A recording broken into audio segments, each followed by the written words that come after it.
Good morning, I suppose, everybody. This is Monday, November 18th. This is a regular meeting of the Eugene Planning Commission.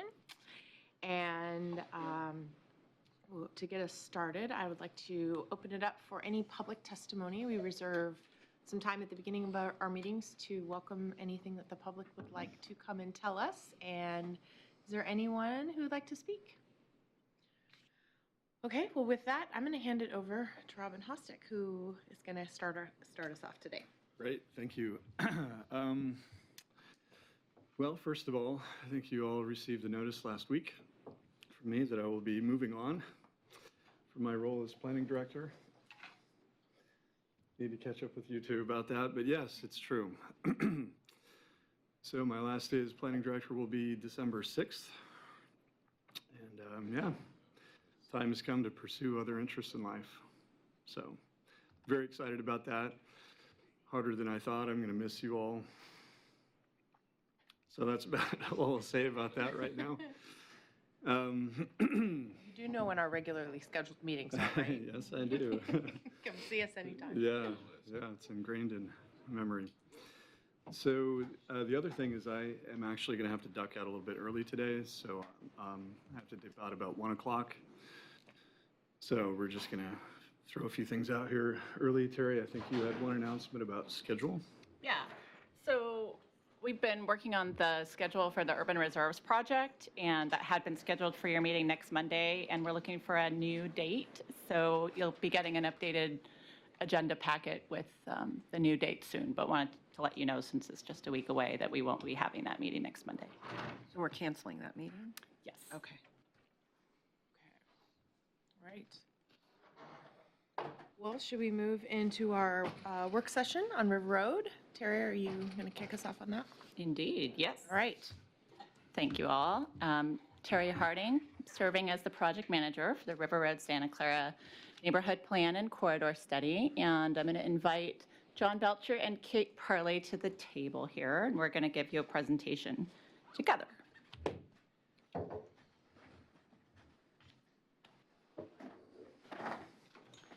Would you introduce yourselves briefly?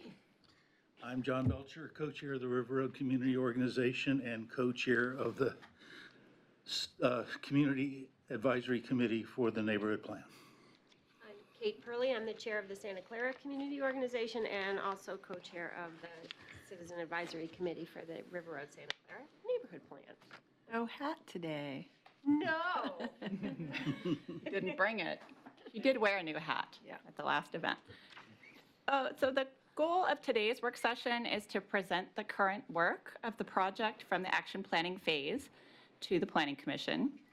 And the goal of that review is to help give the Community Advisory Committee and the staff team input to help refine the recommendations that'll be coming forward early in the new year. So you've been involved at every stage of this project. It's been very helpful to hear your insights, and so thank you as you comment on all of this work that has been very recently produced and presented at a community meeting. Other sources of input and vetting over the next couple of months include the community event, which was held last Wednesday at North Eugene High School, an online survey that's been out for a couple of months, the monthly Community Advisory Committee meetings. Both organizations, community organizations, have been reviewing this, and then we're also doing targeted outreach to a variety of different populations, including underrepresented groups, businesses, and property owners.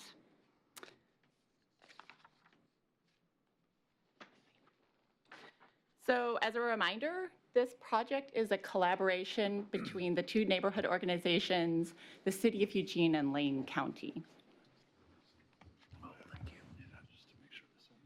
John and Kate sit on the project management team, and we meet every other week and make decisions together in a collaborative manner to help guide the project as it moves along. This is a graphic of the project management structure and public involvement structure with that project management team at the center. And then the next circle out is the Community Advisory Committee. It has 13 members. One ring out from that, we have the topic area working groups, which ebb and flow in size, but they have been helpful in fleshing out issues and concerns for the 5 topic areas of the plan.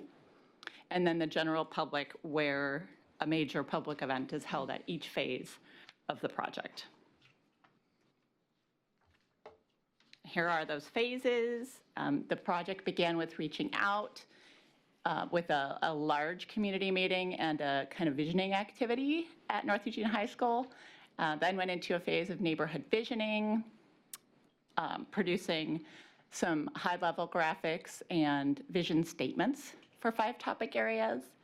Then the project went into neighborhood priorities, and the goals were written. And those have been vetted and worked on for over a year now.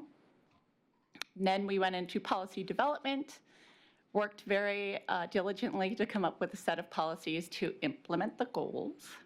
And then now we are vetting what's come out of the action planning phase. And this is where the nitty-gritty is being worked on, and actions include things like code amendments, zone changes, projects like new park improvements and new bike paths and things like that. And I would say it's where everybody's really interested in seeing what's actually going to come out of this plan on the ground. And once we're done with action planning, we'll have a set of recommendations that will go forward to both you and to the decision makers, and we will ask them, the decision makers, to initiate the preparation of an adoption package. And we'll have some time to talk about that later in the presentation. Okay, I'm going to kick it over to Kate. So our last public event on Wednesday was called Pumpkin Pie and Planning. And the idea was to bring people together, celebrate the bounty of our neighborhoods, and get some of our work done. So just like you have a recipe for making a pie, we have a recipe for making a neighborhood plan. And so the ingredients in our recipe are a 4-way partnership with the city, the county, and our 2 community organizations, 13 crazily committed community members, which makes up our CAC, 75 magnificent working group residents, who are our working groupers, and our 32,000 other unique neighbors. So step 1, we take the hopes and dreams of our 32,000 neighbors, we mix them gently but thoroughly and form a vision. On step 2, we put our vision in a bowl and add the labors of the 75 magnificent working group residents and untold hours from the 13 crazily committed members. And we fold in some assistance from the city and the county partners, and we bake that for a year. And then we open the oven, and what we pull out are our goals and policies. So this is sort of every step of our process. We're always reaching out to more community residents, and so we always need to sort of bring them up to speed as we have one of these events. So this was an attempt to help them understand the process to date. Then we place those goals and policies in a sieve and agitate over a bowl and catch the actions that shake out. Then we whip the actions until stiff peaks form, and we serve them back to the neighbors for an official taste testing. So the idea is to give the actions back to our neighbors, ask them, are we hitting the mark, or do we have to go back to our test kitchens and figure out some other part of the recipe to make it work? And that's the place where we are with you as well, and with the rest of our residents, as we're gonna take it out with public outreach and have a check-in about our action plan to date. So that was our recipe for last night. And this is a historical view, River Road neighborhood on the left, Santa Clara neighborhood on the right. And historically, our neighborhoods weren't suburbs that grew out of the city of Eugene. They were unique standing agricultural communities, and then the city grew out to them. So this represents the different eras in which parts of our neighborhood were built. So you can tell by the color that the dark red starts sometime between 1850 and 1920, and the colors change over time to show build out over the last well over 100 years. So trying to imagine why we're in the service provider predicament we're in is pretty apparent when you understand the history of how our neighborhoods grew and developed over time. And for our neighbors, there's this long history of self-determinism. And the way we put it at the meeting on Wednesday was that we don't want to be someone else's dessert. We want a seat at the table and we want our own slice of the pie. And that's what our neighborhood planning process is about, is bringing our neighbors together, discussing what our vision for the future is, partnering with the city and the county, and getting to a place where we all agree what the future could do in terms of meeting the needs of the residents and still maintaining the character and history of our neighborhood, our voice, and our culture in that process. So, next slide. Yeah. So this is our process slide so far. And on the left, you can see we've had 4 major events with a total of over 1,200 attendees, at least 200 at every event. We've had over 50 small group meetings. We have over 1,400 people on our interested party email list, and they receive regular updates about our process. We've done over 100 outreach events throughout our community at already occurring events and events that we organized ourselves. We've put in well over 2,000 volunteer hours as community members working on the neighborhood plan. And the survey, which is our most recent tool to get feedback about the action planning process, which is online now, has had over 800 responses to date, and it's open till the 24th of this month. So I would encourage all of you to take the survey if you're at all interested in what that looks like for the neighbors. That's actually all surveys combined. I just want to clarify. Yeah, we are over 400 for the current survey that's open, though. So these are some slides of the event last Wednesday, which 2 of you managed to attend. We had a good showing of neighbors and a lot of neighbors who hadn't been involved at all in the process to date, which is always encouraging for us because we're trying to reach out to those neighbors. We incorporated pumpkin pie as advertised, as well as other things to eat. And then we also had vegetables and other goods grown in Santa Clara and River Road that were available as takeaways for people in thanks for their efforts and their time spent. And we had a good showing of small children and babies, which is not always easy to get to events, young parents with plenty of children. And there was an art activity for them as well. Next. And one of the things we did, as we'll go through the slides today, is in each of our different topic areas, we had some questions for residents, and we took a straw poll by using green, red, and yellow cards for whether they agree, disagree, or are neutral on action plan priorities that we've discovered so far. And then we had a session at the end an hour where people could go to the different topic area tables and spend some more concerted time, more detail-oriented time, looking at maps, gathering information, and hopefully signing up to be working group members still. And I would point out that the color in this is not good. I think those cards are actually green. They were Yeah. green. Oh, yeah. Yellow. And this is a table of the highlights of our action plan. So you can see it's broken down into our 5 topic areas. And in some areas, the highlights cross-reference each other. And for instance, in both land use and economic development, we discuss about a thriving mixed-use corridor because those go hand in hand no matter which topic area you're in. And at the bottom, you'll notice that we have themes that cut across all the topic areas. So these are themes we call out to make sure that we're keeping track with what are the most important interests of our neighborhood, of our neighbors, no matter which topic area you're working in. So in everyone, there's safety is mentioned, and natural resources are mentioned, and connectivity is mentioned, and in different ways through all the threading through all the different topic areas.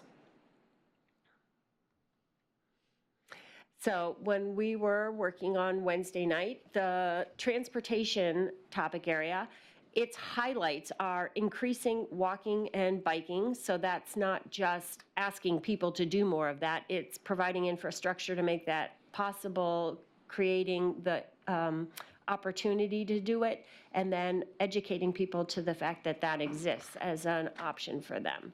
We have new street standards are important to our neighborhood, given that lots of our streets are still not under city jurisdiction and certainly aren't built to city standards, and that may not be the appropriate standard everywhere in our neighborhood.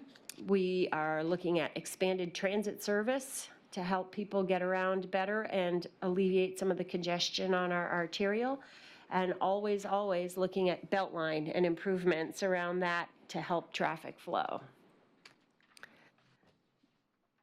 And the community topic area in our plan is focusing on promoting a welcoming and inclusive community, providing multilingual events, organizing resilience action teams, and those would be volunteer organized teams to work specifically on either waterways or disaster preparedness, or anywhere that there's enthusiasm and a group of committed residents, we can create a team around that to go out and do physical work in the community and maybe partner with nonprofit organizations or parts of the city or county that might be working on those same issues, but in a more pointed and directed way in our neighborhood.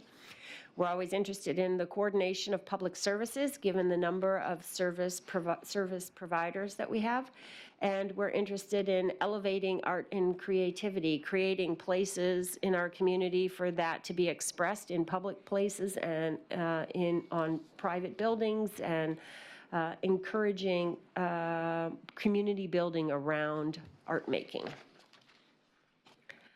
And Parks and Natural Resources, one of our top goals is working on our waterways.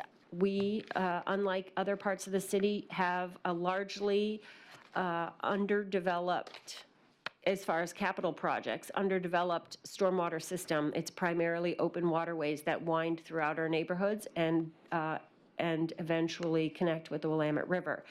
And much of that is in private hands, not part of public domain, or in many cases doesn't even have public easements to maintain it. So we're working on strategies to help educate neighbors about the value of the waterway resource, how it protects themselves and their neighbors, and perhaps creating some of those resilience action teams to be able to go in with a property owner's permission, show them what's invasive and what's native, revegetate, and try to slowly and incrementally build a movement, basically, for repairing and enhancing those waterways for the betterment of the community at large and for the people who live there, as well as the natural environment and all the creatures that don't pay taxes.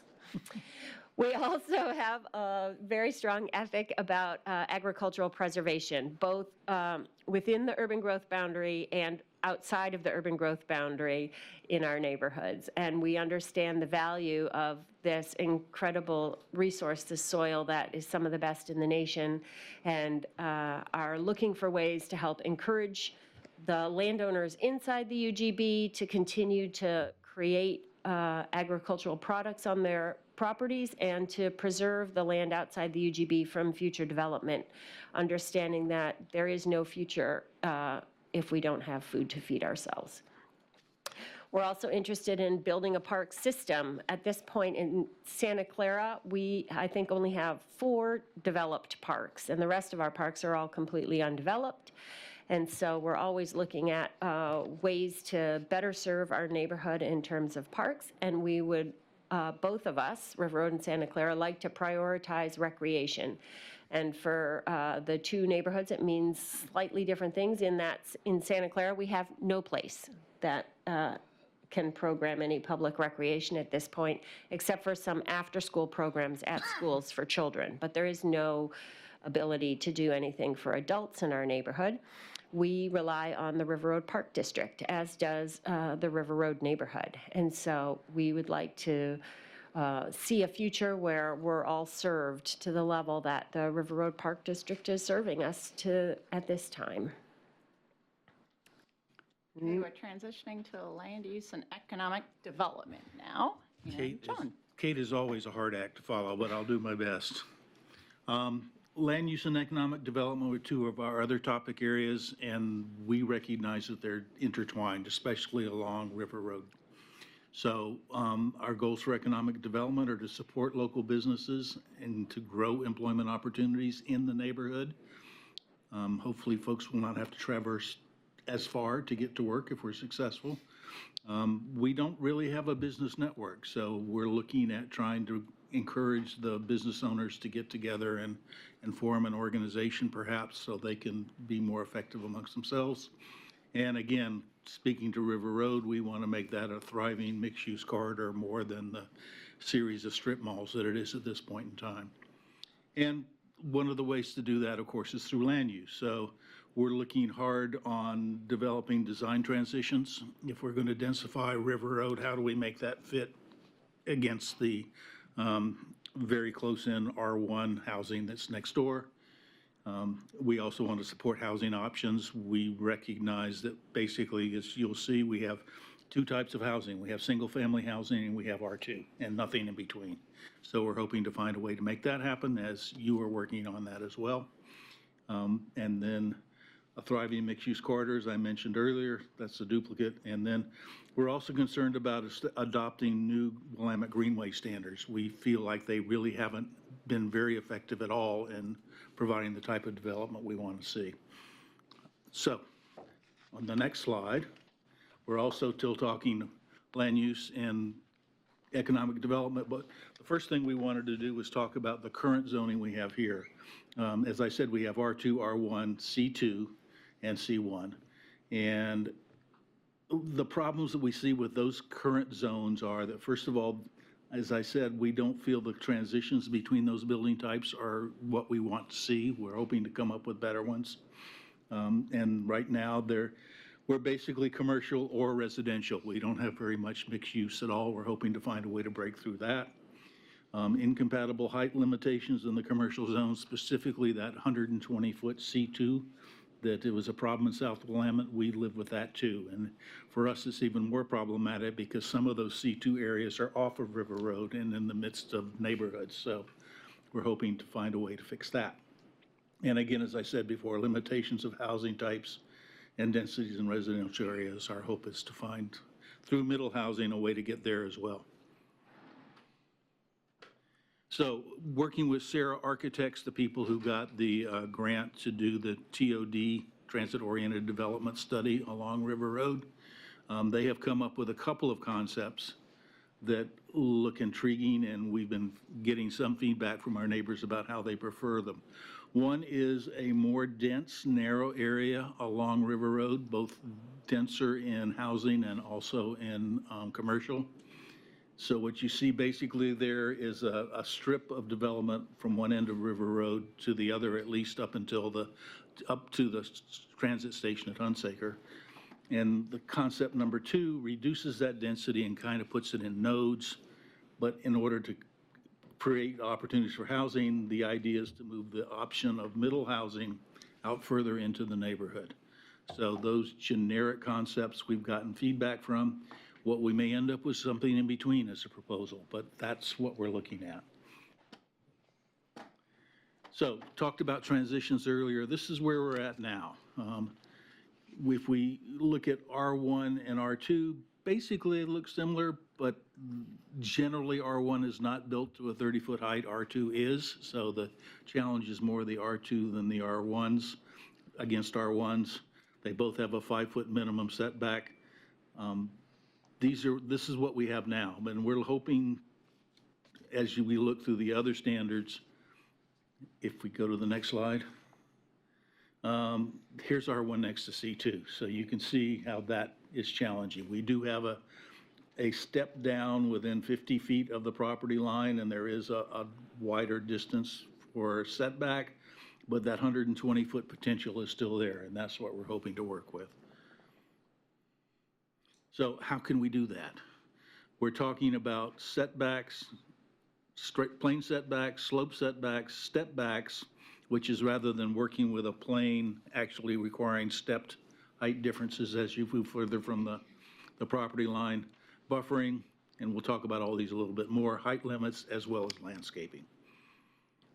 So for a little, these are some slides we just got from Sarah, but I think they do a good job of talking about what the potentials are. This is looking at a zone that we're proposing called CMU, Commercial Mixed Use. And in that, we talk about perhaps, I mean, there's nothing cast in stone here, but this is what we're starting with, is having a slope setback of going from 25 feet to 55 feet in order to make, well, what you see there is could either be a single-family option or potentially a duplex within an R1. But the idea being that well, you can see what it says there. It's a way to do that transition and make it acceptable to neighbors. Thank you, Terry. Buffering and screening, this is another option that has support because it's soft, it's vegetation. There are advantages and disadvantages to that. It is a much softer barrier or change, but there are potential problems if you're on the north side of that with solar access. And our current zoning requirements are, not zoning, but standards are that you have to plant those trees, but you don't have to maintain them. So those are things that we want to look at as we move forward. Here's another example looking at open space. This is, again, more open space means less intrusive and mass impact. So those are options we're looking at as well. This would be between CMU and SFO in this case, commercial mixed use, single family options. So one of the other things we're looking at is not what kind of transitions, but where those transitions are appropriate. So we've come up with 4 potential areas on which we would focus different standards. First of all, starting with the River Road corridor. We're still in discussion about where that northern end is. Right now, this is the area that the corridor study is being done in, but it may be logical to move it further north. We're not sure about that. The other one is the major streets. Our side streets, we're thinking can be more densely developed, maybe not as dense as the River Road corridor, but certainly options such as row houses and other may be appropriate along those streets as well. And then the area along the river, I mentioned earlier that we want to go back and look at the Willamette Greenway standards and what should be done there to make them more appropriate. It's an interesting challenge because reality is that almost all of the Willamette Greenway is already developed in River Road, and that which would be Willamette Greenway in Santa Clara is outside the urban growth boundary. So we're going to have fun with that. And then finally, the other residential areas, which is where we're thinking of focusing that single-family options to some degree or another. That's yet to be determined. And to some degree depends on how you guys are moving forward with House Bill 2001. So, Okay. back to you.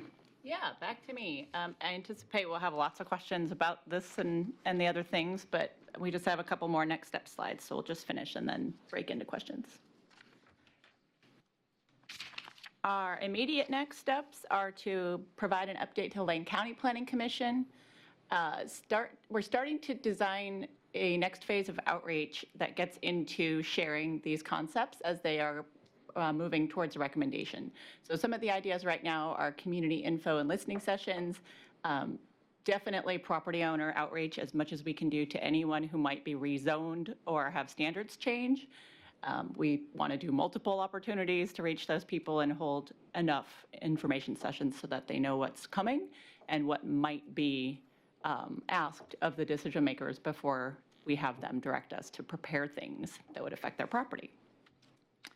After those phases of outreach, the Community Advisory Committee and the project team will refine the recommendations and use all of that input from the surveys, the targeted outreach, and the community events, and come back to you early in the next year.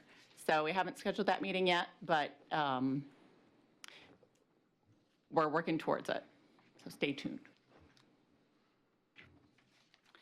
This is in your packet, I believe, as a handout, and it fleshes out a little bit of what the adoption process itself would look like. And this is assuming at some point in the winter, we are given direction from the electeds to go ahead and prepare an adoption package. These are sort of the steps, the major steps of doing that. We would spend a good amount of time preparing the documents, which are listed here as the neighborhood plan document itself, where all the goals and policies and actions live, as well as an implementation strategy and all of the maps, all of the stuff that's been produced for the plan. Also in the adoption package, and you might remember this from Envision Eugene or from other neighborhood plan efforts, plan designation and zone changes. So this is where we propose to change what the future intended use of a property is on the plan map, and that could affect both the Metro Plan diagram and the new diagram that goes in this refinement plan, and the zoning map. And that is to implement the vision that's being put forward in the plan.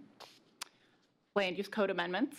So various parts of the code may need to be updated, and whole new zones are being proposed to be written. So those are code amendments, and there's a process of going through refinement to get to the right code language.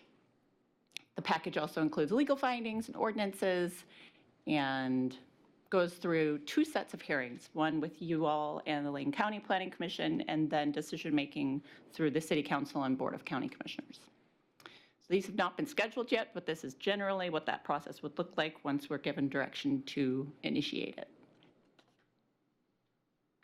And I think that's it. Yeah. Commissioner Taylor in the queue. How do you want to organize this? Because I have, how do you want to organize it? You want me to just stay with the policies and action and get into details and some of the design? Or do you want me to just? I was gonna say, yeah, maybe if you could just kind of provide some, I mean, are there other commissioners at this point who want to weigh in? Okay. So I would say maybe let's just start and have you give feedback, and then we can just kind of go around. Okay. So I think I'll just stay at this point, stay focused on just this draft. Okay. Vision, goals, policies, and actions. So I have a couple of questions just in terms of organization to make sure I'm understanding it correctly.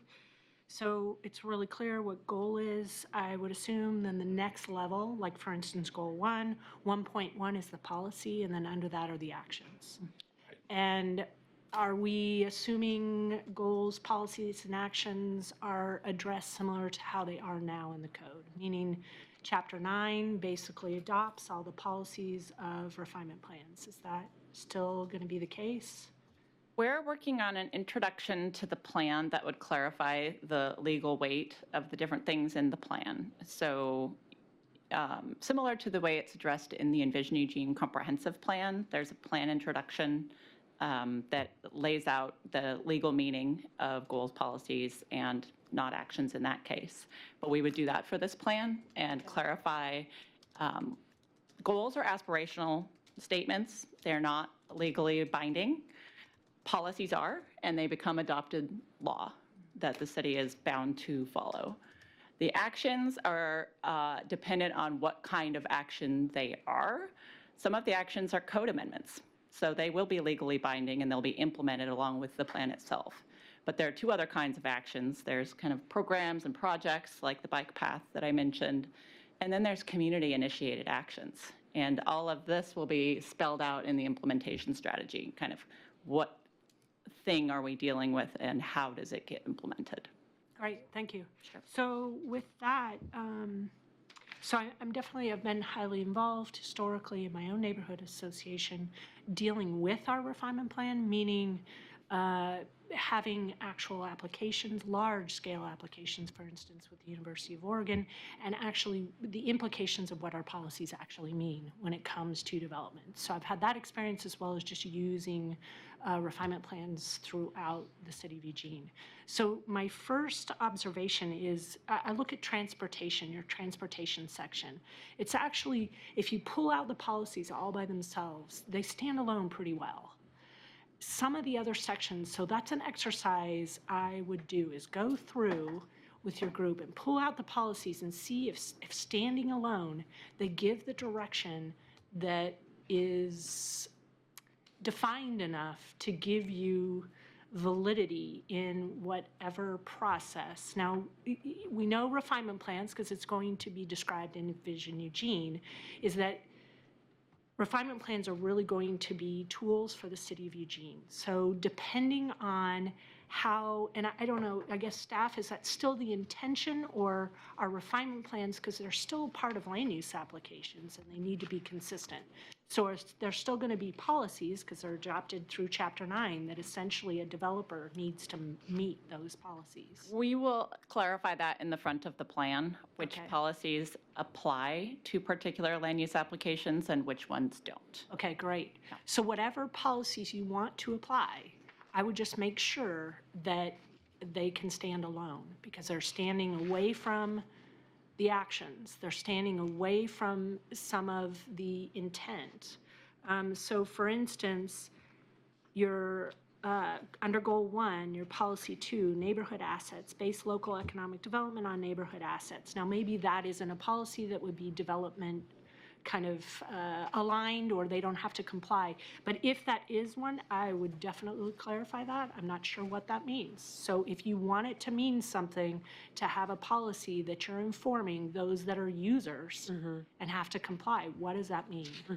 The other one, for instance, and I would just go through this exercise. The other one, vibrancy under Goal 2, so your Policy 1, incentivize and support redevelopment that fosters vibrancy. What is that? What does that mean? As a standalone policy, I'm not sure I get, by not being able to get there, you're going to get super subjective responses that there's not a way to clearly demonstrate it complies. So you might not get the outcome you want. But there are some sections actually that do a pretty good job, like transportation does a pretty good job. Your parks and the other section right after it. Parks and natural resources. Yeah, that does a pretty good job, where you can go through and you can actually pull that policy out, and actually it has some validity that I think can meet what you intend. So I don't know if that's helpful. It's more generic. I mean, I'd be willing to go through and kind of mark off specifically. I mean, I did in here either meet with you or send you an email. Like, I'd take a look at these policies. Staff are probably aware of that too and watching that. I just want your outcome to meet your Don't want to expectations. subvert the intentions. yeah, Right. yeah. Well, it's good to hear you say that, Counselor Taylor, Commissioner Taylor, excuse me. I just got elevated, elected. It was easy, you didn't have to campaign. That's a concern that we've had all along too. Right, So it I would be know very that. useful to sit down with you and others and get your feedback about how it looks from your side of the table. Yeah, great. Perfect. All right, Commissioner Beeson. I guess first I'd like to say I'm impressed with all of this material. I mean, I first heard about it in September, and I think I'm kind of joining the process partway through, or quite a ways through. What you guys have been doing this for a couple of years, but I came to the thing at North Eugene the other night and thought your turnout was great. So your organization, the way you're approaching this, and all the material, and I've waded into it a couple of times. I need to do that some more. Each time I do, I learn new things. But I kind of appreciate, I think, the way that you're putting this together. I'm not sure at this point I've got too much in the way of substantive comment. I guess I'd like to stay involved and come to some of the meetings and maybe kind of continue to be able to learn about it in some detail. I guess my questions right now are some of the things I'd like to kind of clarify is our process over the next year. I've spent some time with this next steps for the neighborhood plan and the adoption process timeline and the package and so on. And I was kind of listening to your presentation about how that might go. What I was kind of getting from this, maybe just briefly, and you can kind of correct me, or I'm thinking you're talking to us, and then the County Planning Commission here. What I was kind of pulling from this is that at some point, maybe January or at some point here in the winter, you were looking to go back to the City Council and the Commission and get this direction, which I was interpreting to mean some authorization or something from them that gave you an affirmative nod to go ahead and put this adoption package together. And then you've got the components of it all spelled out. And once that comes together over a number of months is the vetting process and kind of recycling it back through all of the various groups and continuing to talk about it. And then what I was assuming is that sometime, everything going successfully, you'd come back in the fall, plus or minus, back to the commission, to the County Planning Commission. And we at some point would be giving you some kind of formal approval or recommendation back to the council to adopt, and then it goes back to them. And there's public hearings that are out there again in the fall and more formal opportunity for input from the community. So that's sort of this picture I've got. Absolutely. That's kind of how you. Yes. So, I would go ahead. just comment that right now we're in a phase of input, which is Yeah. very helpful in getting us to a recommendation that has broad support from all of the groups that have been involved. But you're right, your formal recommendation as a body will come later, once the package has been put together and vetted, and you also hold a public hearing Okay. on the whole package, and then issue a formal recommendation to the decision makers. So when you go to the council in, say, January or whenever that is here initially to get that initial direction, you'll be just telling them, you've been through review with us. We're not going to be providing any sort of Right. recommendation at that point. Or we're kind of Right, doing it by you although- just meeting with us. We do want to meet with you again, and we want to get your input as specific as it can be for what goes in that ask, what goes Okay. in that adoption package. So it'll be more detailed the next time you see it. Here are the code amendments. Here are the zone changes that we're asking to be initiated.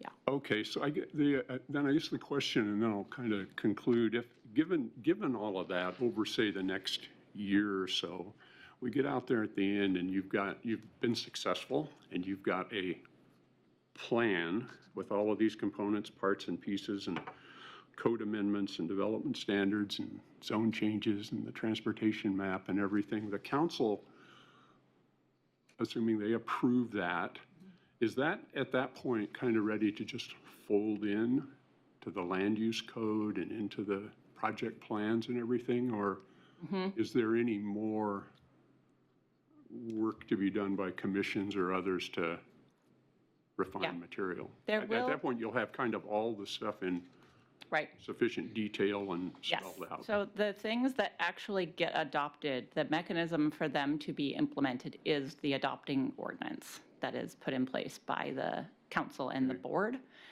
However, plan implementation is ongoing for a long time. And so certain things will get put in place right away, and other things will need to be worked into work plans and project budgets and community work parties and all sorts of things to get implemented over time. So one last little quick, so here, when you have you get the okay from the council, you put the adoption package together in draft form, and maybe in spring or so, according to the timeline, that is rolled out. That's the point in time when we get to begin to really see the kind of the meat of the code amendments All the and the detail. zone changes and all that, right? Okay. If I may, I think you've described the process well, and assuming there's no lube at the end of it, Right. that will take care of it. I think the timeline that you mentioned, that will be ready by mid-January.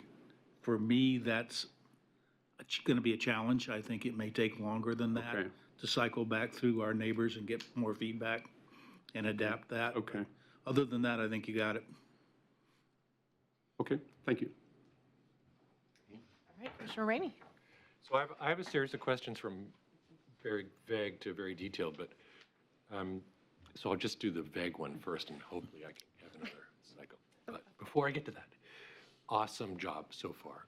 It's so invigorating to me to think about community planning and land use planning in the terms that you're using in the description. I mean, it's really to your credit. I don't know if it's Terry or Robin or the professionals or you two or those three. Whoever did it, you did a great job because it's accessible, I can understand it.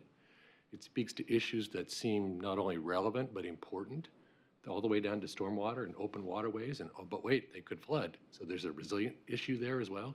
So it's like, wow, they're really ticking all these things. So great job. It's really exciting. And I've been less engaged than Commissioner Beeson here. So to me, coming at it from a very distant point of view and with a small window, I'm really very impressed. So whatever you're doing, keep doing it. Having said that, as you roll out the decision package, I'm sorry, what was the next thing? It's not the decision package, it's the action package. Adoption package. Adoption package. The adoption, so close. Let's go with an A. When I have been in that position in the past, it's always been great to understand what my parameters are so I can explain that to others. So when I get to that adoption package, I can say, well, I'm sorry, this adoption package does not include landing aircraft. That's a different process. And so there's been some, that's a ridiculous example, but there's been some fences put around what we're solving, the problem we're trying to solve. In this specific instance, I'm wondering if there are metrics around the numbers and types of housing or even the cost of housing that this area is looking at including, and that's maybe not the easy one, but I mean, that trickles all the way down into commercial opportunities. How much commercial zone would there be? And maybe these are related to each other, things like parks and open space. And so having those kinds of boundaries and those kinds of fences that says, okay, in our area, we've decided that we wanted to provide 1,000, I'm making it up, 1,000 units, and of those 1,000 units, 20% are affordable. They're at this range. 50% are workforce affordable. I'm making up terms as I go. And the other 50% are whatever the market can bear. So there's some sort of mechanism, and I just use cost, but they may also be multifamily, single family, attached, duplex. There's other ways to slice that. So I think that then coming at it from a sort of an engineering planning point of view, then it's easy to say, oh yeah, we did 100 units and there's 10 of that kind and 20 of that kind and 70 of that kind. So there was something we were working on. And I think it also helps then to have everybody else in the area go, oh, that's my share. I'm a part of this bigger community. And if the community's growing, then we're taking that share. We can't turn around and say, you know what, that kind of housing, that goes somewhere else. It doesn't belong here. It just doesn't. And maybe there's a reason it doesn't belong there. But to have it understood as a goal for the entire community, which I think Envision Eugene maybe begins to point some directions, and then say, well, then what's our share of that? And how does this plan help us get to that goal? I know you're speaking directly to John's heart on this one. So I will let you Engineering. answer this, but let me provide a little bit of context citywide first. So you're right, Envision Eugene sets the citywide urban growth boundary and buildable lands inventory. So citywide, we have an inventory of land that is zoned a certain way, and we made a bunch of assumptions about how it would develop over the 20-year plan horizon. So one basic parameter for any refinement plan would be not to affect that overall whole. But it gets tricky because Envision Eugene didn't allocate specific numbers to specific neighborhoods. It was done at the citywide scale. We have done some back-of-the-napkin calculations because a lot of people have asked that question. Mm-hmm. How many housing units do we need, at what price range, and all of that. But a basic parameter is that, for instance, we couldn't say we're going to downzone the whole neighborhood because then it couldn't actually accommodate what we assumed it would under the citywide calculation. So that's a boundary. Yes. You can't say zero growth. Exactly. We have to take some growth. We take growth as an assumption of the plan. Yes. It's a good start. Yep. Do you want to further comment? How much time do you want to spend on this? No, I actually don't know that we need to spend, I just wanted to introduce that. I didn't expect to solve the problem, only to ask the question, are you thinking about that? And please do as you go ahead. Very much so. I was hoping we could set a standard of how much housing we wanted to put in. This is something that Portland did 20 years ago and basically help the neighborhoods know that everybody gets an opportunity. However, as Terry says, the way that we do Envision Eugene doesn't provide a demand We just want to provide the opportunity. And we are working with Sarah Architects, who are looking at economic options. And hopefully they're going to come back with, if this is what you want to build, this is what it's going to take, either changes in policies about fees or some other incentives. Hopefully there'll be some of that. The challenge is that, unlike the university, we can provide the opportunity for growth, but we can't make it happen. So that elasticity there is the challenging part. We can provide the opportunity for, say, 2,000 more homes, but how many will be built? So that's where the rub is, as I see it. And the assumptions are also affected by the continual change at the state level in terms of, numbers of front doors, as they like to say, and where they want to allow that, or where they're requiring us to allow it and where they aren't. So I guess I would add one more thing, and that is, as River Road and Santa Clara are now, they're some of the more affordable places to live. And our hope is that that will continue when we're done. We're not trying to become the Pearl District. Right. So there's another boundary. So you have them there, but I think being explicit about them is really important. Thank you. Commissioner Fragla? So having had the pleasure of engaging in a lot of your public events as well as in the CAC, I would just like to observe that as an educator, you've done, myself as an educator, like to see the way that you've engaged people in a variety of ways, I think has been really significant. You've given people so many access points, and I think it's a really good model for us to have as a city, because when I was at the meeting last week, when you asked those questions, the majority of cards were green, right? You can tell people are questioning, they have concerns, but they also trust the leadership that you've provided, and they trust the process, and that's really evident. And so I commend you for the work you've done, because even though people do have questions, do have concerns, they're trusting the process, and that's really remarkable to see. I am curious about a couple of things. One relates to the transportation plan, and I totally get the reason to focus on the Beltline, but early on in the process, I thought we also heard a lot about the pace and speed of traffic on River Road, and what did that mean for the Northwest Expressway? And I'm wondering, like, where that is going to be thought about in the plan. I mean, I am seeing these main roads getting, I'm assuming they're going to connect to the Northwest Expressway. And I also notice on one of them, there is starting to be some nodal development, more for economic opportunities and commercial development, where that purple star is, getting at the other end there.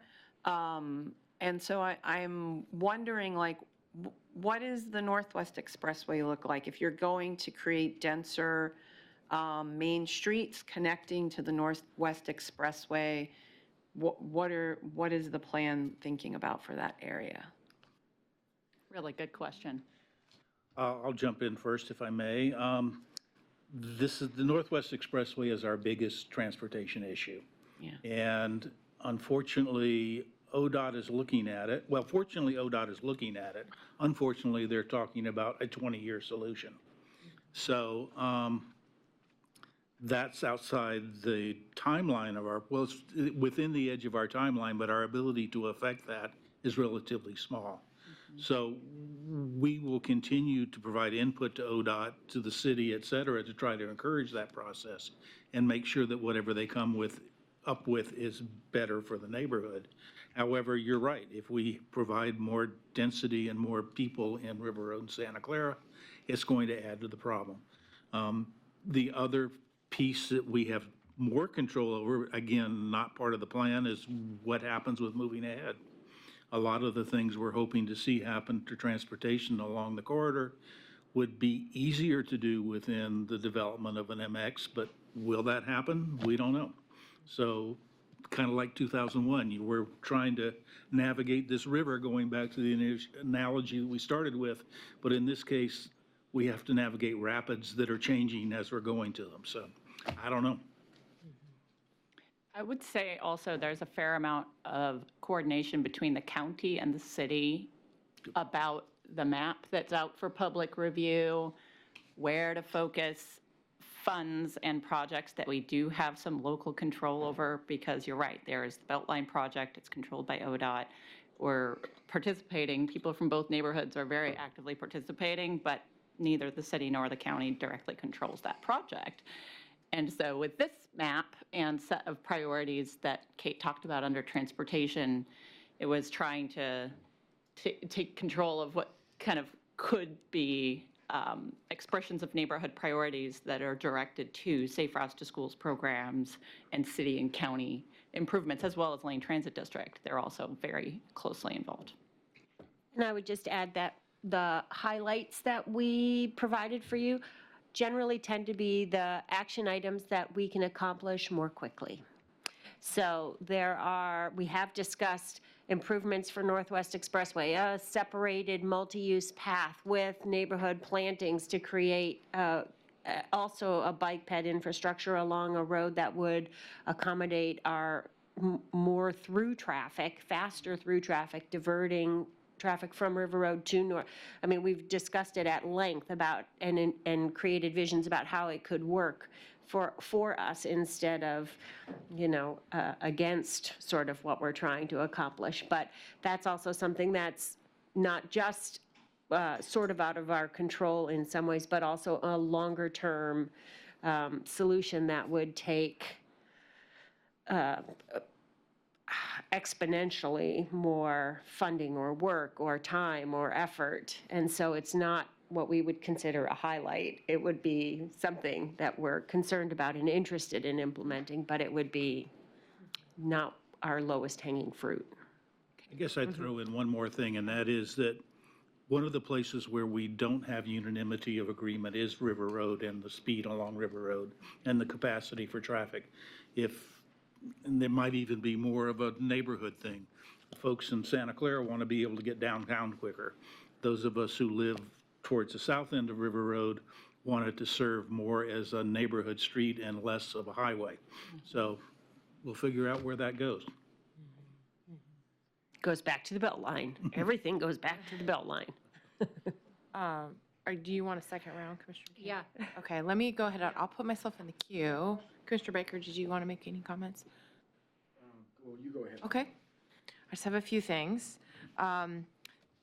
Until about a year ago, this was actually, Santa Clara was my neighborhood. So this is very exciting to me when I see this, because I can relate to the vision. And I'm, aside from being very impressed by this process and how involved the community has been and how dedicated those of you involved have really been at the outreach, I think that I really appreciate the proactive nature of, when I look at where conceptually you've put where the middle housing might go. I mean, that obviously speaks volumes to the fact that the state has been wanting our communities to take this initiative, and we haven't really done a good job at doing that, but this process really shows that you all are thinking about that, and you are all saying, we would welcome this growth, and we know that it's inevitable and coming, and so definitely appreciate that, and I think that should be very much considered as we move forward with the House Bill 2001 implementation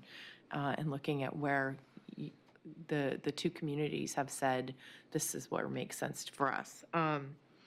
I really like seeing the recreational opportunities, not just as commuter plans and ways to get around, but actually more placemaking. And when I think of it, I mean, it's creating a community within a community. And so being able to jump on a bike on a soft surface trail or something like that, that's exciting, because we lack that in a lot of places around the community other than a few. So I think that, and certainly this area is lacking that. So I love that.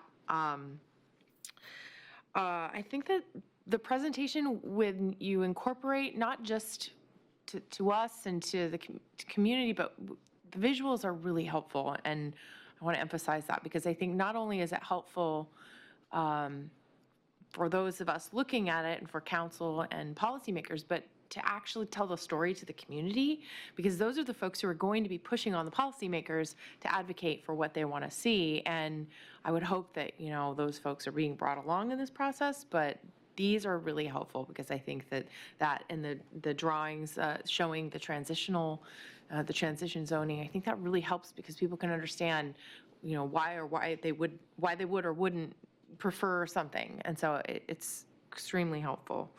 There was one other thing. I had a question, and John, you kind of touched on this with regards to the Moving Ahead project. I was curious as to what the outreach specific to the corridors that would be most impacted. Because the last thing I would want to see is have people suddenly show up that haven't been part of this process, but their property is the one impacted, and because we see that over and over, and unfortunately, and I just want to know, my question is about how has there been very deliberate outreach to those that we know along these corridors would be impacted? So that's my question. Not necessarily moving ahead, but certainly the concepts we have for developing the corridor is our intention to specifically reach out to property owners along and business people along the corridor and get feedback from them on what's proposed. My recollection of the MX alternative for River Road does not have very much impact at all to businesses. I think there's less than I shouldn't speak because I'm not sure of the numbers, but they're relatively small compared to some of the other corridors. So hopefully that process will have its own opportunity for outreach as well. That's great. And I would just add that the staff teams are coordinating those two projects. And so any outreach that happens on Moving Ahead will be in the know and be able to coordinate that with any outreach to property owners that might be affected by zoning proposals. The projects are on different tracks, but we can do our best to help people understand that they are different projects and how they interact. Yeah. Well, and then my only other question was regarding have you seen any changes to the engagement, or have you seen ebbs and flows with the folks that kind of show up? And I'm just kind of curious to see if you've got new people engaged or people who have been engaged that are suddenly, you know, I don't need to pay attention to this anymore. I don't know. I'm curious. We have some of all of that, Yeah. for sure. There Yeah. are some people whose initial enthusiasm has waned somewhat, and then in our last event, we were heartened that there were we asked how many of you have never been to one of these meetings, and there was at least 25, 30 hands of people who'd never been there before. So, yeah. Great. Okay. Which creates its own challenges. How do you keep people involved that have already heard all this before and provide the opportunity for information? One of the things, and I have to say that having Cogito working with us on this has been very helpful, but they suggested, for example, that we have an intro table at our last event so that people who are plugging in for the first time have an opportunity to talk to staff and neighbors about, well, what's going on here? So, yeah, it's a challenge, but so far our numbers have stayed relatively similar. I mean, we had 400 people at the first event. We don't see that set of numbers, but having 200 there after 2 years is also something to be happy for. We have an unending supply of new neighbors, given that we have 32,000 residents. Yeah. Well, great. Well, thank you for your work on this. Commissioner Baker. Again, I want to really commend the team, your organizations, and also staff and consultants who've really done an outstanding job in terms of process. One of the things I was going to ask you about is it would be really useful. I mean, I know this is already committed to, but some significant documentation of the process, exactly, you know, how many people, you know, were involved and how many people needed to be involved, how, you know, what the commitment was needed from consultants and so forth. So you might be able to replicate it in the future if you knew what the total budget for this operation was and time commitment, that maybe you'd be able to program that in later for some other, or, you know, a smaller scale, depending on what it is. But at least you'd have an excellent model of how to do it well. And then, you know, you could try to follow that as best you can and learn from it, maybe make changes as time goes on. So I think that would be really useful to somehow, and I don't know if that's included, to document this sort of model process for how you might approach, you know, a major planning activity, sort of for an area. The other thing that I noticed is, I know you're limited by your funding in terms of what you consider the corridor, right? But obviously River Road goes up and there's another commercial district up there. I was just wondering how you're going to, I mean, you have a limitation of maybe what the consultants can look at, but how you were going to approach dealing with, you know, a corridor that your focus is down here, but actually corridor goes farther and it might go even farther than that star in the future. So it would be useful to sort of think about that and plan some of that in advance. For example, I don't know if it's concept 1 and 2 concepts here for land use and economic development go, you can't really tell. They're diagrammatic. Yeah, they're diagrammatic, but you might want to at least have those go farther out of the quote, official consultants corridor, just so that, you know, you sort of, it's not an artificial barrier for later development, where it just, you know, quote, wasn't thought about or whatever. And the other thing I was going to ask is that, or mention it, that was interesting to me, there's very little C2 zoning, it appears, in River Road. And yet we always seem to focus on this 120-foot height. While you're considering these new C zones, C-Res and CMU, and you give examples of 5 stories, but maybe it would be useful to actually talk about some interim height, you know, between, that's not, I mean, sort of this 120-foot height came out of some 1945 plan for the Central Business District in Eugene, and we keep letting it string out everywhere else where we need, you know, higher density commercial. But if it doesn't make sense, or if there's some reason to consider reducing that maximum height, it would be useful to do it, you know, in these new zones when you're considering them. And I just didn't know if you thought about that, or these were just going to be sort of overlays over the existing C2 zone. So, because that to me, there are places where we have reduced that. For example, right near the university, there's some areas that we reduced that maximum height from 120. I can't remember if it's 90 or 75, but there are some reasons to do that, and there's some economic reasons to. Anyway, I just wanted to mention that to see if that was something that you were considering or thinking about. Great, thanks. Do you want me to address that or just? Maybe just quickly, it definitely has been on the table. Folks have been talking about whether to take the concepts developed through the corridor study and extend them to other places. And really, from the beginning, we've been trying to learn as much as we can from this study for all of Eugene. So where can we apply these commercial mixed-use concepts, transition standards, elsewhere where it makes sense?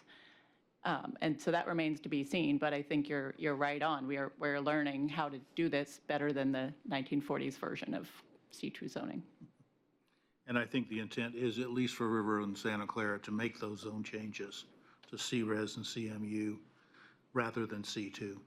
And the point you made about capturing lessons learned. I think that's really critical because, as you know, the Envision Eugene plan is, as we densify each of those corridors, it involves a neighborhood plan.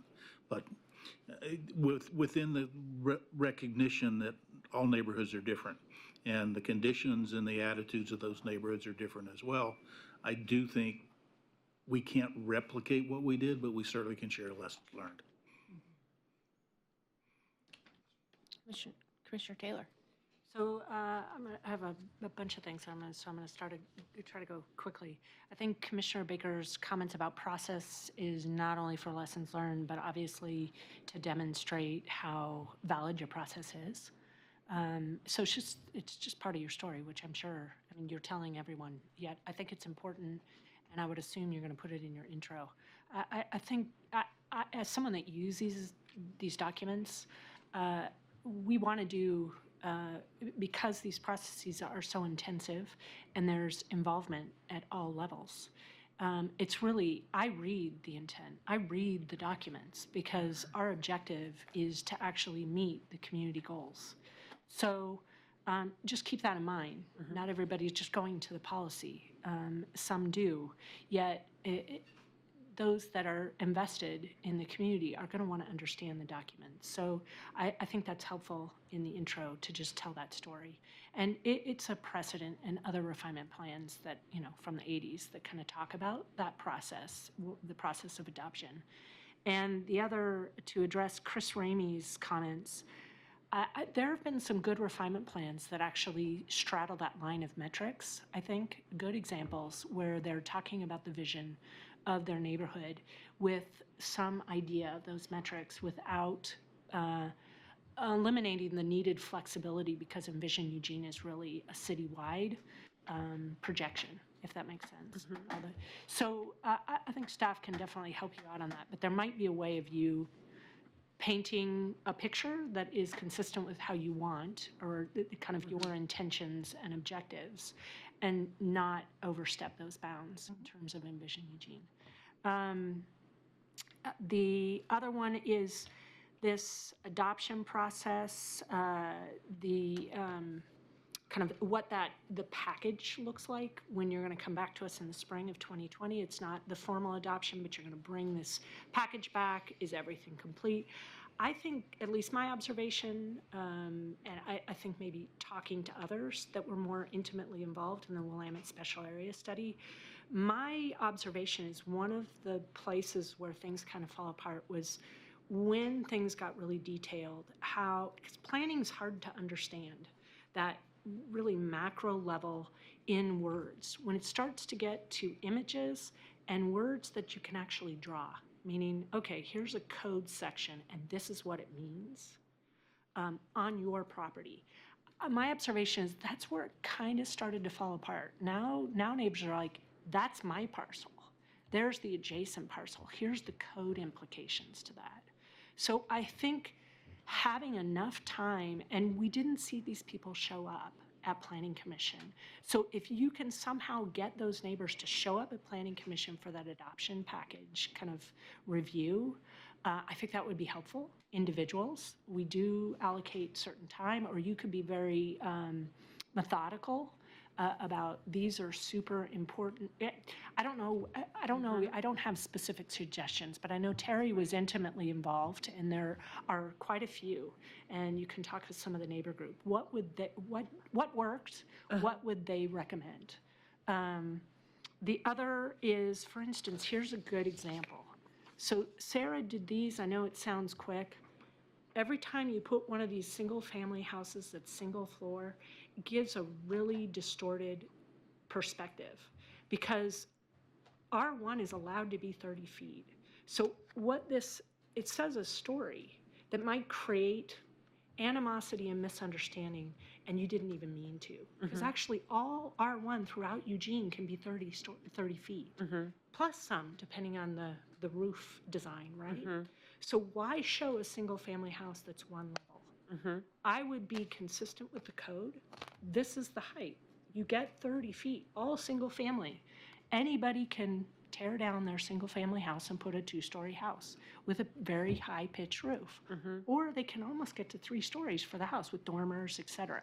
That's allowed outright throughout the city of Eugene. So I think how it's communicated is really important because people, that perpetuates kind of a lack of understanding. And they're not necessarily reading the text, right? There's one of here, very small, it says 30 feet's allowed in R1.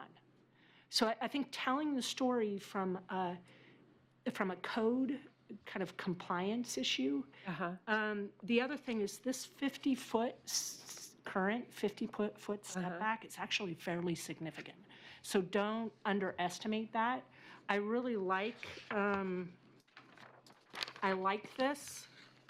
I think it adds, because here in this particular detail, so a couple suggestions, it's actually requiring this multi-use to be at its lowest point, lower than what's allowed in R1. I wouldn't do that. Have it be equivalent.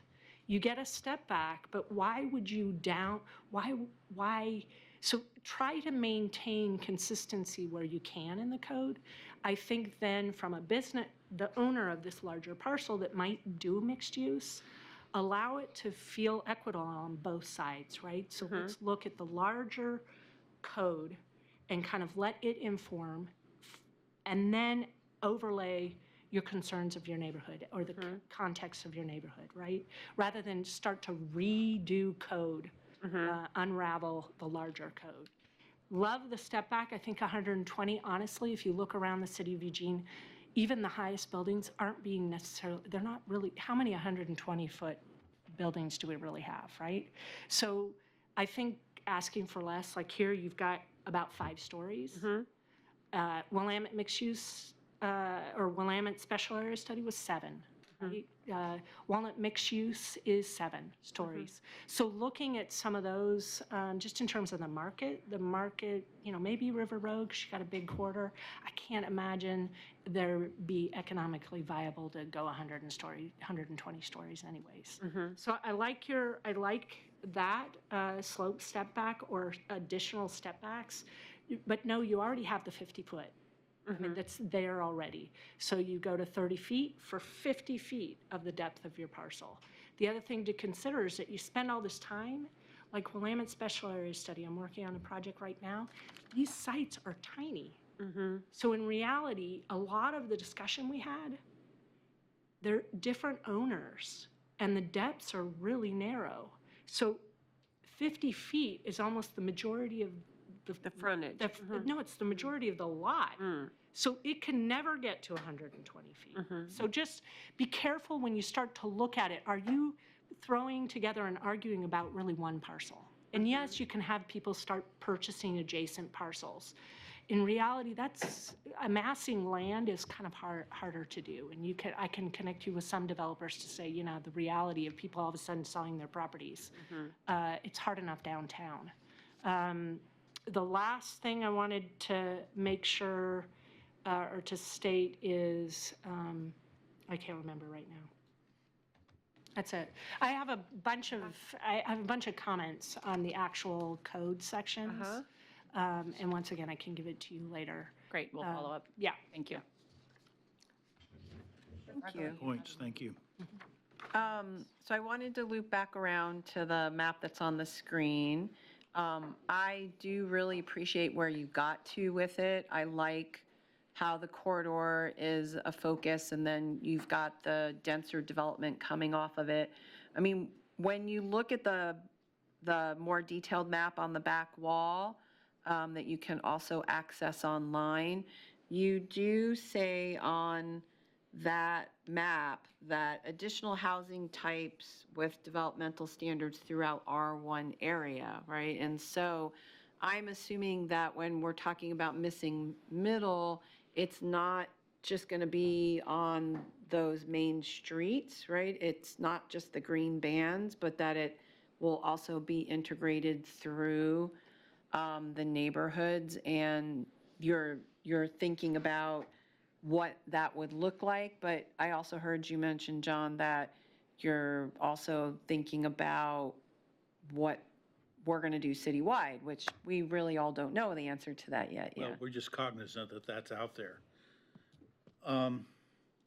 Well, for example, I mentioned the idea of row houses. I don't know that we would want to put row houses on a side street off of Horn Lane. But it does seem to make sense on Maxwell, perhaps Howard, Irvington. So I think we wouldn't say this is my personal opinion, that we would not end up with all middle housing available on every lot in the neighborhood. So I want to make that clear. One of the things we've been talking about as we've been putting together a beginning approach for implementing House Bill 2001 is taking the basic of the law, which is to encourage or to allow more housing types throughout the single family areas, and consider really what that means in the context of this plan that's been underway for 2 years, and find a way to intertwine the future of the implementation of the House bill citywide and the implementation of this vision. So this plan is ahead of the rest of the city with thinking about where to put middle housing types. And so we've had a shift that's fairly major in some ways, but also very much in alignment with how the neighborhoods have been thinking about adding housing types to different areas in the neighborhood. So more on that soon. We'll be talking at the commission about House Bill 2001 soon, and how to do that integration with what tools, with what consultants, with, how to really make that work, because I think it's a big opportunity. Yeah, and I would like to acknowledge that, I mean, it is noticeable, the tone in the meetings is that people want there to be a good plan, but they also recognize the necessity for change and growth. And I think that there's a lot of openness in a way that isn't always visible when you start to talk about this stuff. I am also curious which of the corridor corridor concepts has proven more popular in the survey, the narrower one or the wider one? Do you know? Yeah, the wider one by a hair. I mean, it's not a landslide by any means, but there are over 400 folks who've taken the survey and answered that question. Do you prefer existing zoning, concept 1 or concept 2? And I think it was 16% liked existing zoning, and about 50% preferred concept 1 with the narrower, higher density housing, and over 60, I think, preferred concept 2. So they weren't exclusive. Uh-huh. Yeah. Great. Part of the challenge of 2001 and this plan and their timing is that because of history, there's a fair amount of fear that we'll develop this plan and the city will come back and change it immediately and it'll all go away. Well, depending on how we do 2001, that potential exists. So we need to be very careful as we look at what we're doing with this plan, staying ahead of what's happening with 2001, and hopefully what we put in our plan is what we end up with once 2001 is implemented by the city as well. Just another twist. And I guess I would encourage staff, because I really think this project is leading the way in so many manners that, we are going to see things come out of this refinement plan that we could use in other areas of the city. And I think we've had that discussion before. I mean, I'm also really curious to see what comes out of the Willamette Greenway piece as well. Commissioner Ramey and then Commissioner Baker. Can I throw in one more thing, and that is, we were surprised to learn that our neighborhoods are 95% built out. So a lot of what we're talking about here is redevelopment, not greenfield. That makes a big difference too. Sorry. I have just a thought about the transition, which is really great to see these documents and understand how they're going to work and some of the issues you're tackling. I'm aware of how this works in what we used to call form-based code, which was about the streetscape. And the Walnut Node was designed around how do we make a really positive pedestrian environment at the street. So within that context, there were ways in which you could write a code then that every time you thought about, well, what are we doing? How does this affect the pedestrian? So is there access to sunlight? Is the building too close to the street? Are we too close to the cars? Everything came back to then, what does it mean to be a pedestrian on that street? So what I would then urge you to do as you think about these transition zones, transition ideas, guidelines, you somehow create a similar set of criteria. So what is it? Are we protecting views? Are we protecting noise? Are we protecting access to the sun? Typically, when we hear complaints about this, it's, well, the view from my kitchen used to be this lovely backyard with this oak tree, and now the view from my kitchen is a wall, yeah, or a row of garbage cans and 4 cars. And so obviously that one view is not the same as the other, but trying to discover those criteria then, because inevitably what happens is that it won't, for one reason or another, it won't work. The property is only 20 feet wide and it needs to be 25 feet wide, so we want to do something different. And we're coming in to get an exception to the rule. Well, if it gets to us anyway, we're curious about, well, what was the criteria? What are we trying to protect the pedestrian? I get that. But for this set, then what is it? And so if you can record those criteria as you go forward with the thought in mind that it really explains why the planes are the way they are, why the setbacks are the way they are, why you can't have a public patio within 50 feet of an R1 zone because, oh, that's noisy.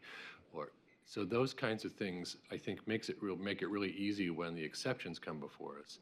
And then they also make it very logical to create the standards themselves. So you're not just sort of rubber stamping a standard that was somewhere else. You're thinking about, well, why are we doing this? Because we're trying to do this for this property over here. So I would encourage you to think about criteria that go along with those transition guidelines. Thanks. All right. Commissioner Baker, you had a... Yeah, I was gonna talk about a couple of other things that I just wanted to throw out. Really, I appreciate your focus on recreation and parks. And in that regard, I know it's difficult, but it would probably be useful to try to get a commitment from the Parks Department on a timeline or a game plan for when these developments might happen. In other words, so they might actually put it in their budget, some future budget. But if you get them at least commit to some sort of timeline, program plan for developing parks in River Road, Santa Clara, at least you've got something on paper that you can look at and hopefully go to them and say, well, now you're going for a bond measure. I don't see that you have these items included in, and they were supposed to be included by now. So I just think that's important to try to see if you can get some buy-in, at least, in a general way, to a sort of a program plan on how to get your undeveloped parks developed as development occurs. The other area like that is the thing about stormwater. It's the same way. I really don't know. That's just that you've got multiple agencies involved, and you've got private property owners, but that seems, that could conceivably be a problem as time goes on, and how to work through that. I mean, obviously you want to have storm. I mean, occasionally we have these events that require good storm drainage, and you obviously want to make sure that all this other development doesn't happen without at least some modest improvements to that, to deal with the likelihood that you will probably have maybe more impervious surfaces, or maybe you will have clauses in your code that will try to encourage, some pervious, parking services or walkways or whatever. But it just seems like that's another area where we'll try to make sense to get some buy-in and commitment from the other agencies about some long-range plan to improve or make sure that things work the way you want them to. And I don't know how you do that. It's really a challenge. Both of them are, parks and drainage issue. It is a challenge, and it's, I think, a big focus of this plan is how to implement those sorts of needs across multiple agencies and service districts over time. We're charting new territory. There's so many streets that belong to the county, and so that's going to take a long time to transition to city maintenance and improvements, and what are those improvements. So you've hit on one of the really big pieces of this plan that is going to require ongoing implementation and attention from both staff at multiple agencies and community advocates who are participating in this and advocating for the funding to keep it on our work plans. It's just it's a huge part of the community, about a fifth of the community that has multiple challenges that are unique. Yeah. If I may, a lot of that we have considered. For example, one of the items that we stole from Envision Eugene is we hope this plan's going to have a 5-year check-in. And we'll look at what we've accomplished, whether we still need to accomplish the things we haven't accomplished, do we need to adapt and change? That's not been in a neighborhood plan before. The other piece is that this neighborhood plan does talk about and intends to get into the planning horizons of the various departments to make sure that not only do we want this to happen, but we've got agreement from those departments that it's going to. So yes, and stormwater is unique in River Road, Santa Clara. We basically don't have stormwater facilities. What we have is permeable land that allows drainage to occur. And we're talking about things, for example, of pushing the idea of perhaps if people store rainwater on their site, they don't have to pay for stormwater fees. Or if they go to gray water systems, they don't have to pay the fees for the wastewater as well. We haven't quite got that in the plan yet, but those are the kinds of things we're thinking about. Commissioner Taylor, you had another comment? Yeah, I just wanted to follow up with what Commissioner Ramey said, and it goes back to remembering what is actually approvable or approval criteria. So when it gets to code, intent or purpose is not approval criteria. So I think getting focused on what that purpose and intent is, which what he's talking about is form-based code, has some purpose and intent to it. And then each of the code criteria that's applicable to certain sections are achieving that purpose, yet you really have to have it achieved within that criterion. Because the criterion or the criterion whole, that's the approval criterion, not the intent or purpose. So I guess my question, out of curiosity, have you guys talked about whether is it use-based zoning or code criteria? Are you going to do form-based codes similar to one at Mixed Use Station?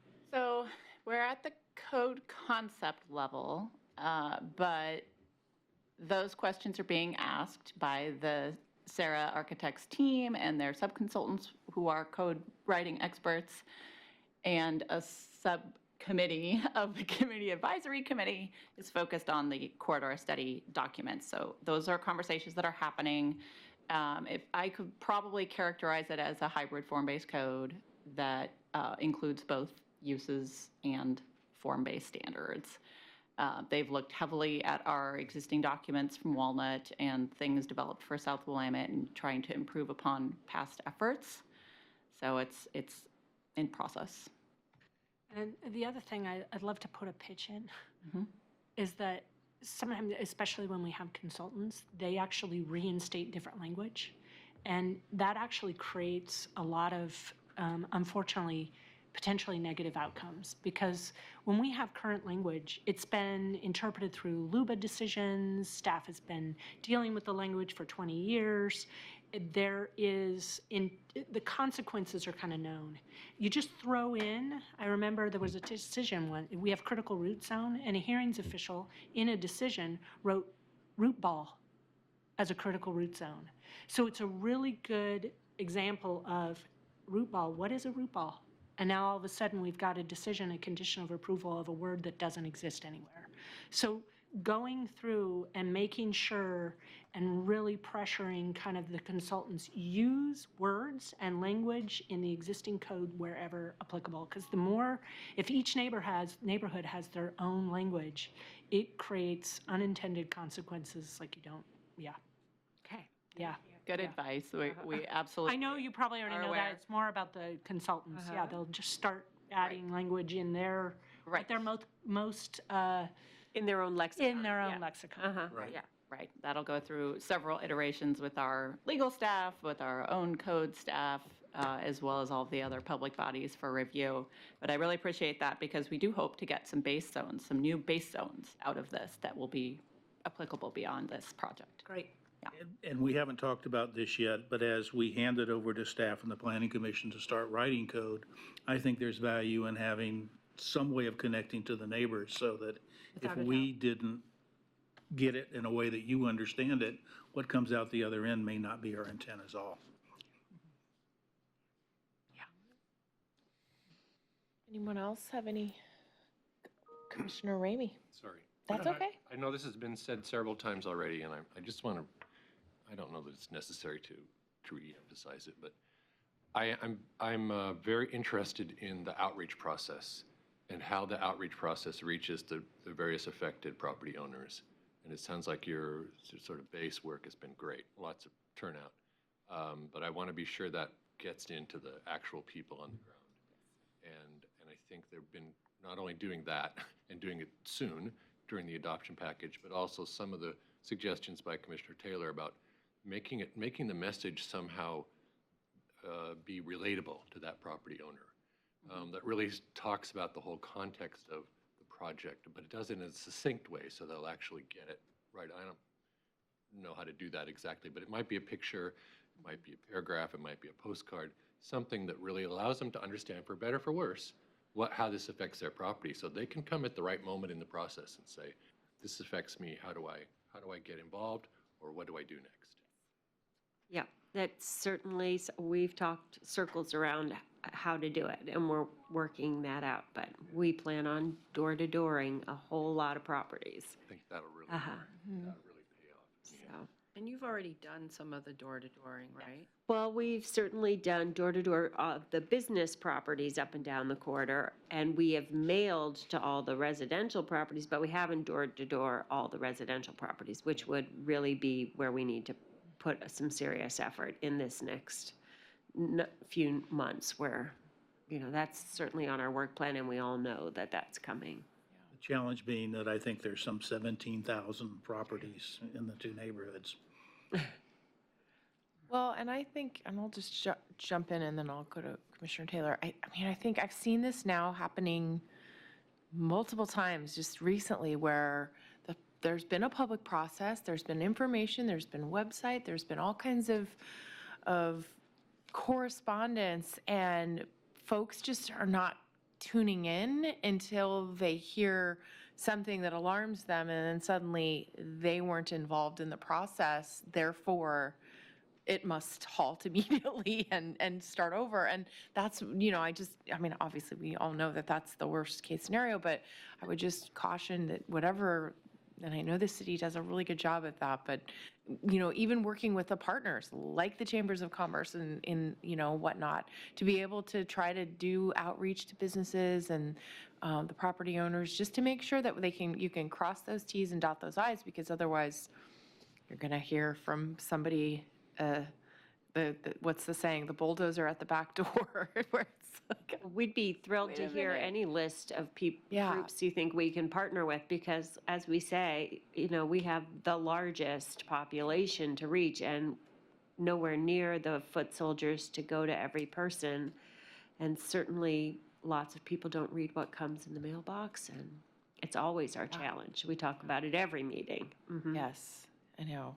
And it will continue to be, unfortunately, but we'll Well, try to help. We have tried to connect, for example, the cards, Yeah. rather than just telling you what we think and not getting feedback other than 2 or 3 people who aren't happy with it. We did our best to gauge where we were with the group. Obviously, we were asking 20,000-foot questions. We need to figure out a way to get that down to the ground where people live. One of the things we talked about is perhaps a hyperlink document that has goals that link to policies, that link to action items that are fairly well defined, and people can drill down as far as they want, wherever, each with an opportunity to provide feedback to the plan. And I think just to respond, and then I'll go to you, Commissioner Taylor.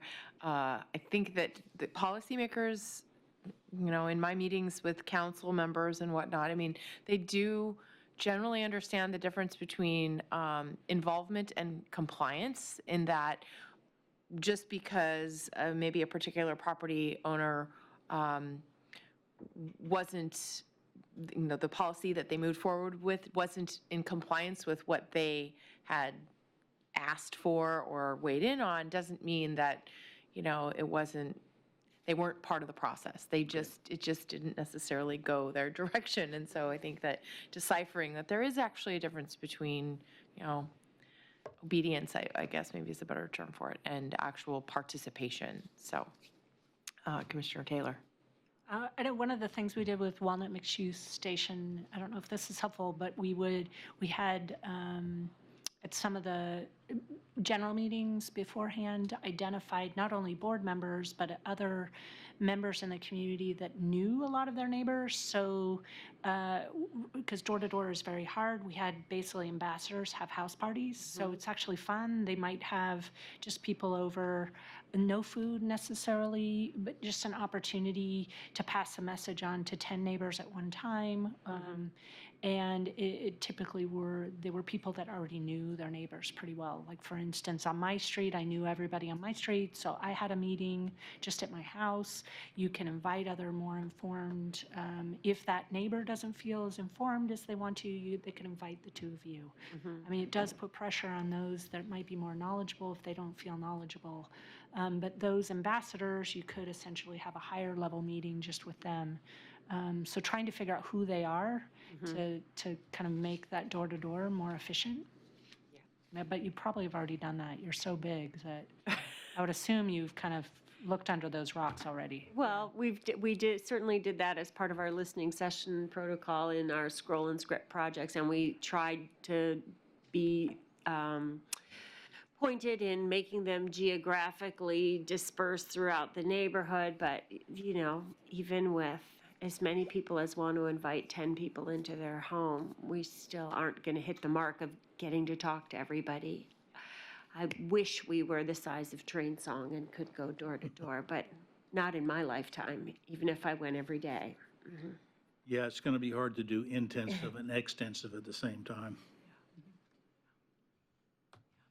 But we'll do our best. Yeah, and your efforts are grand, so you can only do what you can do. Thank you. Thank you for offering to follow up. Several of you have, and we will take you up on that, because it's going to take a lot of people to get the message out. Right. No other comments, questions? Right, look at that. Ahead of schedule. Yeah. Well, if there's no other comments or questions, I'll go ahead and adjourn the meeting for today. Yeah.